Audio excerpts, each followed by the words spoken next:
And as with all sibling relationships, there's a little bit of rivalry sometimes. And so it was that I found myself at age 11, Kevin was 13, on the roof of our house, preparing to jump off onto the grass below, maybe 10, 12 feet. And it was great. It was everything we hoped it would be. So we're back up there again. This time we figured, what if we jumped off and did a 360 spin and then landed on the grass below? So when Kevin's at the doctor's office and the x-ray shows a broken foot, the doctor says, what happened? And Kevin says, well, I was running down the stairs, it was an accident. The doctor was a little bit incredulous. But the reason Kevin lied was on my behalf, because I had a baseball game that evening. He knew that Barb and Carlisle would bring down some discipline if the truth had gotten out. So this is an example of Kevin, not the first, not the last time he's taken the fall for one of us, sort of an unsung hero behind the scenes, standing up for his family.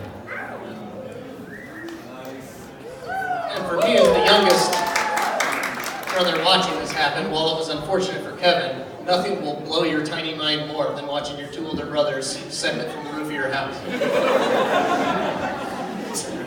That was awesome. But then not only does Kevin care about family, he actually has his own personal passions, but those things oftentimes intersect. And one thing that most people don't actually know about Kevin, even people really close to him, is that he likes gardening. And he won't really ever talk about it. But it's true. It's one of the things he really likes to do.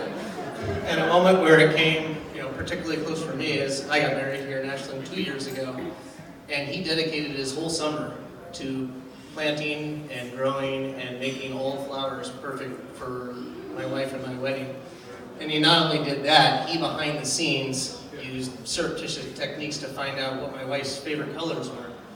So that when she showed up and came down here to join a family of people that, sometimes are pretty obnoxious, she actually felt pretty relaxed.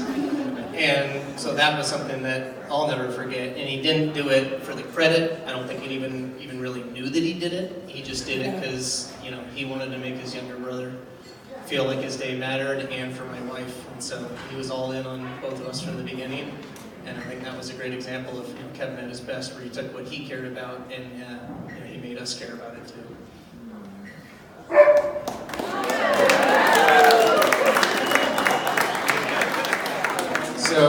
So family is obviously important to Kevin, but so is work.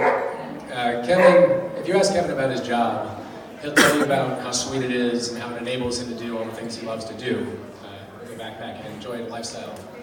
What he doesn't often talk about is what his job actually is. He's an immigration attorney, as my dad talked about earlier. And oftentimes, Kevin Stout is quite literally the only thing that stands between someone staying in this country with their family and getting sent someplace they maybe haven't been in years, oftentimes to face violence or poverty.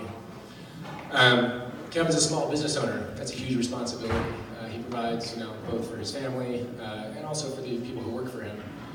And they sometimes question his business acumen because they know that Kevin has a soft spot.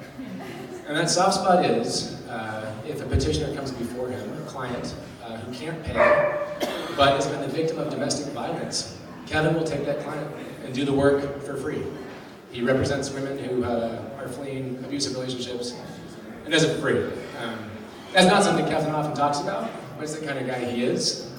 When he describes his work and his life, this is a huge part of who he is and what he does. It's not something he talks about a lot, and we're so proud of you for it.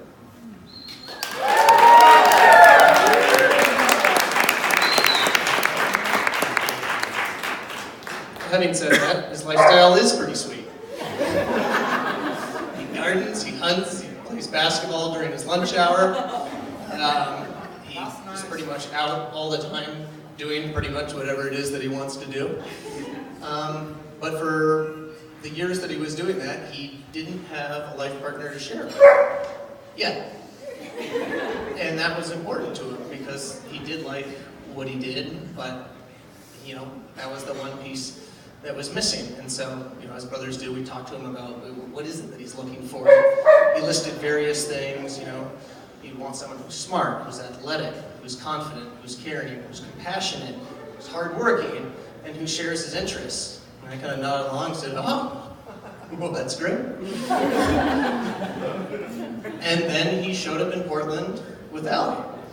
And I remember when she first walked in, the thing that struck me the most was, first of all, just how different she looked from the other girls I had seen him with, who were all blonde or golden haired and four-legged.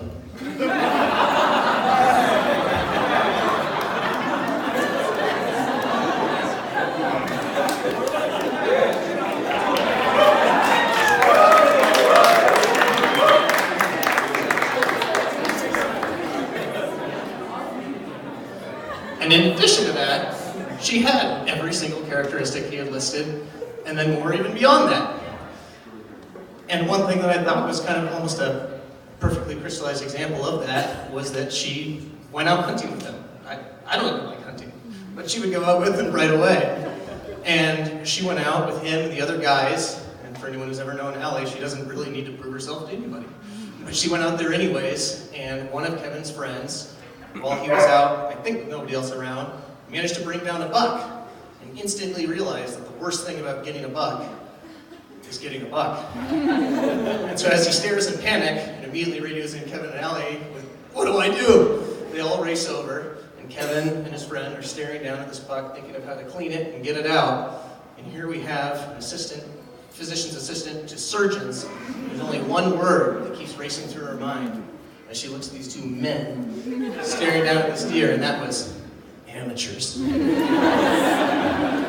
so it was that within a matter of minutes, we had perhaps the cleanest and fastest cleaning and field dressing of a deer in Southern Oregon history.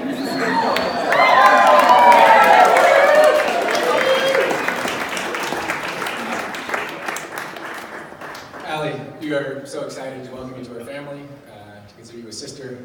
She can attest it's usually pretty an awesome thing to be. Usually. We're excited for your family, so please join me and Michael in raising a glass, this wonderful couple, to Kevin and Allie.